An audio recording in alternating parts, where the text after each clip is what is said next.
अस्सलामुअलैकुम, नमस्कार, आदाब। मेरा नाम है शाहजुद्दीन और मैं प्रबोधन एजुकेशन में आपका स्वागत करता हूँ। ये हमारी प्राचीन भारत में यूजीसी नेट की टर्मिनोलॉजी चल रही है, ये उसी क्रम में जो है अगली वीडियो। इससे पहली जो वीडियो मैंने आपको बताया था कि हम जो है यूजीसी नेट के सिलेबस के अंतर्गत वेदांत का टॉपिक कर रहे हैं। वेदांत जो है वो षड दर्शन का भाग है और उसमें हमने दो भागों में डिवाइड किया। एक तरफ जो ब्राह्मण धर्म के अंतर्गत फिलोसफी आती है, दूसरी जो है गैर ब्राह्मण धर्म के अंतर्गत आती है। तो जो षड दर्शन है वो हमारे ब्राह्मण धर्म के अंतर्गत आते हैं, जिनमें से हम शुरू के जो चार हैं, जैसे न्याय मीमांसा हो गई, वो हम पूरी कर चुके हैं। न्याय दर्शन क्या होता है हमारा, और इसके बाद में हमने जो है सांख्य दर्शन, वैशेषिक दर्शन और योग दर्शन, इनको पूरा कर लिया है। अब का जो टॉपिक है वो हमारा मीमांसा दर्शन के ऊपर होने वाला है। अगर आप पहली बार हमारी वीडियो पर विजिट कर रहे हैं तो आप इससे पहले की वीडियो जाकर देखें, क्योंकि हम यूजीसी नेट का जो सिलेबस है वो एक क्रमबद्ध तरीके से पूरा करा रहे हैं। तो हम जो है इस वीडियो को जो है शुरू करते हैं। आज की वीडियो जो है हमारी है वो मीमांसा के ऊपर है। अब मीमांसा का मतलब होता क्या है? देखो, मीमांसा जो है एक तरीके से गहन चिंतन करना, ठीक है, इसको कहते हैं मीमांसा। अब मीमांसा था कि मीमांसा ने जो है वेदों को प्रतिष्ठित करने का कार्य किया। अब मैंने आपको बताया था वेद कितने होते हैं, तो वेद चार होते हैं: ऋग्वेद, यजुर्वेद, सामवेद और अथर्ववेद। और वैदिक कल्चर का मैंने टाइम पीरियड भी आपको बताया था, 1500 से लेके 600 बीसी तक जो है वैदिक का इनका जो है टाइम पीरियड रहता है। अब मीमांसा द्वारा वेदों को प्रतिष्ठित करने का कार्य किया। देखो, मैं भी आपको पहले मीमांसा बताऊंगा, फिर इसके बाद में पूर्व मीमांसा जिसे कहते हैं, इसके बाद में उत्तर मीमांसा बताऊंगा। फिर आपको जो है ये पता चलेगा कि पूर्व मीमांसा और उत्तर मीमांसा में अंतर क्या है आखिर की।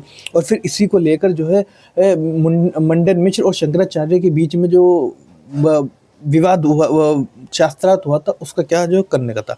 सबसे पहले हम जो ये करेंगे, ये पूर्णता जो है वेदों पर आधारित होते हैं। मीमांसा को जो है पूर्णता पर वेदों पर आधारित होते हैं। ये वेद का जो है कर्मकांडीय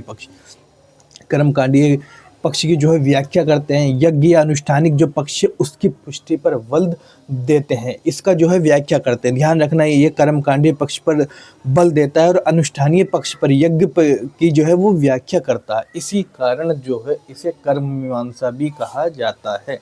क्योंकि देखो, ये केवल जो है ये मानता है। अब मान लीजिए हम कोई कर्म करते हैं, आज आपने कोई करा, बोलने लगा कर्म, अगर आप जैसे कर्म करोगे आपको उसका वैसा ही फल मिलेगा। अगर आप अच्छे कर्म करोगे तो आपको उनका अच्छा फल मिलेगा, अगर आप बुरे कर्म करोगे तो आपको उनका बुरा फल मिलेगा। तो कर्म का प्रभाव जो है हमारे ऊपर पड़ता है। इसके लिए हमें ईश्वर की ज़रूरत नहीं है, कर्म का फल देने के लिए ईश्वर की ज़रूरत नहीं है। क्योंकि भाई, अगर तुम अच्छे कर्म करोगे तो तुम्हारा जन्म जो है अगले अच्छे रूप में होगा, अगर बुरे कर्म करोगे तो भाई बुरे होगा। तो कर्म जो है, ये कर्म जो है, कर्म के फल के लिए हमें ईश्वर की आवश्यकता जरूरत नहीं, इसलिए इसे जो है कर्म मीमांसा भी कहा जाता है। क्योंकि कर्मकांडीय और अनुष्ठानीय पक्षों की जो है इसमें व्याख्या की जाती है। अब इस दर्शन, जहाँ से क्वेश्चन बनता है, एक तो ये भी पूछ सकता है और दूसरा पूछता है कि इससे के जो है पूर्व मीमांसा या फिर जिसे मीमांसा कहते हैं, इसके प्रणेता कौन है? तो इस दर्शन के जो प्रणेता है वो हमारे जेमिनी हैं। ध्यान रखना, जेमिनी, इन्होंने ही यह मीमांसा सूत्र लिखा है जो इस दर्शन का मूल आधार है। अगर प्रमुख आचार्य इसमें से ध्यान रखना, सबर स्वामी। अगर कई बारी अब जो है डिटेल में पूछने लगा है तो जेमिनी ना पूछ के आगे जो है आपको दूसरे अन्य लोगों के नाम भी पूछ सकता है, तो आप ध्यान रखिएगा। जेमिनी, सबर स्वामी जो है इस दर्शन के प्रमुख आचार्य हैं। एक प्रभाकर मिश्र का नाम आप ध्यान रखिएगा और एक कुमारिल भट्ट का जो है नाम ध्यान रखिएगा। ये भी इस शाखा के मुख्य प्रमुख प्रणेता हैं। मैंने आपको जेमिनी तो याद रखना ही रखना है, उसे तो भूला नहीं जा सकता है। अब मीमांसा ने मंत्रों के महत्व को स्पष्ट किया। मीमांसा ने क्या करा? मीमांसा ने मंत्रों के महत्व को करा। यानी कि ये जो भाई मैंने आपको बताया, क्योंकि यज्ञ करोगे, यज्ञ में मंत्रों का उच्चारण होगा, कर्मकांड पक्ष की पुष्टि होगी, तो ये सब जो है उसकी व्याख्या किसने की है? मीमांसा ने की है। दूसरी तरफ जो हमारे वेद हैं, वेदों में कही गई बात सदा सत्य है। मीमांसा क्या कहता है कि वेदों में कही गई बात जो है वो सदा सत्य है, यानी कि वेदों ने जो कह दिया वही सत्य है। अब मोक्ष प्राप्त करने के लिए देखो, जितने भी ये दर्शन हैं, ये दर्शन है क्या? अब भाई, इन दर्शनों का काम क्या है? भाई, किसकी व्याख्या करना है? सृष्टि की व्याख्या करना है। जीव क्या है, ब्रह्म क्या है, ये जगत क्या है, तो इनके बारे में इन सब की जो है व्याख्या करना है। तो जब इन सब की व्याख्या करना है, इसी को लेकर इनमें आपस में शास्त्रार्थ होता है और इसी में जो है 6 स्कूल ऑफ फिलोसफी एस्टेब्लिश्ड होते हैं। अब इन सब में जो है सब में अलग अलग कोई कुछ बोलता है, कोई कुछ बोलता है, लेकिन सार सबका एक ही है। ठीक है, वो बाद में बताते हैं। अब हमें जो है मोक्ष प्राप्त करने के लिए हमें यज्ञ करना चाहिए। कौन कहता है? मीमांसा कहता है। ध्यान रखना, अभी इसी मीमांसा से जो है हमारे मंडन मिश्र जुड़ेंगे। इसी जो है मीमांसा दर्शन से कौन जुड़ेगा? मंडन मिश्र जुड़ेंगे, जो इसके प्रमुख होंगे। अब मोक्ष प्राप्त करने के लिए यज्ञ करना चाहिए। अब यज्ञ करना चाहिए, करो भाई, यज्ञ जरूर करो मोक्ष प्राप्त करने के लिए। लेकिन जो है उपनिषद जब आएंगी, उपनिषदों में सबसे पहले जो मोक्ष की चर्चा होगी वो कहाँ होगी? उपनिषदों में। उपनिषद में क्या कहा जाएगा कि यज्ञ उस टूटे हुए नाव के समान है जिससे, ये लिखा हो देखो, यज्ञ जो है उस टूटे हुए नाव के समान है जिससे भव्य सागर पार नहीं किया जा सकता है। अर्थात जो है आप जो है यज्ञ करके जो है यज्ञ से याज्ञिक अनुष्ठान करके जो है एक भव्य सागर जो है उसे पार नहीं किया जा सकता। अर्थात यज्ञ के माध्यम से जो है मोक्ष की प्राप्ति नहीं की जा सकती है। ये उपनिषदों में कहा गया है, आप ध्यान रखना इस बात को।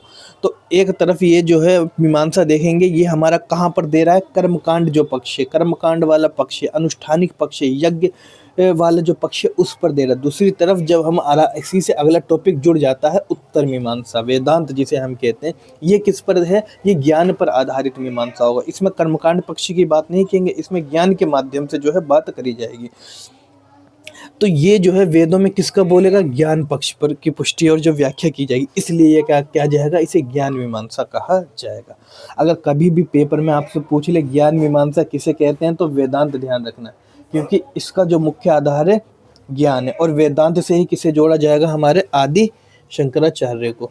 ठीक है, शंकराचार्य, आदि शंकराचार्य को किससे जोड़ा जाएगा? इसी ही से जोड़ा जाएगा।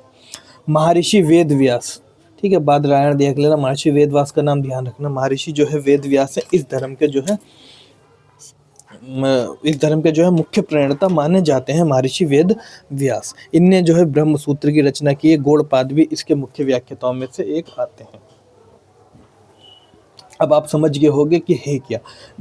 आपने दोनों देख लिया, एक तरफ जो है पूर्व मीमांसा यानी कि उसे देख लिया जिसके जो है प्रेरणा जैमिनी थे, दूसरी तरफ जो है इसके महर्षि वेद व्यास थे। आपने वेदांत को भी देख लिया। तो वेदांत का मतलब ही है वेदों का अंतिम भाग, वेदों की व्याख्या, वेदों का सार या उपनिषद। ठीक है, अब अगर हम पूर्व मीमांसा और उत्तर मीमांसा में देखेंगे तो एक तरफ जो है वो कर्म पर बल देगा। पूर्व मीमांसा किस पर देगा? कर्म पर बल देगा। और कर्म करने के लिए आपको क्या करना पड़ेगा? यज्ञ करना पड़ेगा, अनुष्ठान करना पड़ेंगे। और दूसरी तरफ ये किस पर बल देगा? ज्ञान पर बल देगा। तो इसी शंकरा में जो है हमारे मंडन मिश्र आगे चलकर, और दूसरी ज्ञान की परंपरा में जो हमारे शंकराचार्य आएंगे, और इन दोनों के बीच में शास्त्रार्थ होगा। और जो कि मैं आपको पूरी जो है उसकी स्टोरी सुनाऊंगा, कैसे कैसे मंडन मिश्र ने और शंकराचार्य के बीच में जो है शास्त्रार्थ हुआ, और कैसे उन्हें जो है परास्त करा मीमांसा के एक विद्वान को, और उन्हें अपना शिष्य बनाया। और उसकी जो है उभय भारती ने कैसे जो है बीच में जज के रूप में कार्य करा। ठीक है, तो मैं वो पूरी जो है आपको जो है अगली वीडियो में बताऊंगा। इससे फिलहाल जो अगला टॉपिक है मैं वो आपको उसमें मोक्ष के बारे में बताऊंगा, निर्वाण के बारे में, कैवल्य के बारे में बताऊंगा। फिर हम जो है विशिष्ट अद्वैतवाद से विशिष्ट अद्वैतवाद की ओर बढ़ेंगे और जो है डिटेल में कवर करेंगे। अगर आपको वीडियो अच्छी लगी तो अपने दोस्तों तक शेयर करें, ज़्यादा से ज़्यादा जो है सब्सक्राइब करें, लाइक करें, और वीडियो को आगे अपने दोस्तों तक जो है बनाएं। तो अब हम मिलते हैं नेक्स्ट वीडियो में, तब तक के लिए जय हिंद, जय भारत।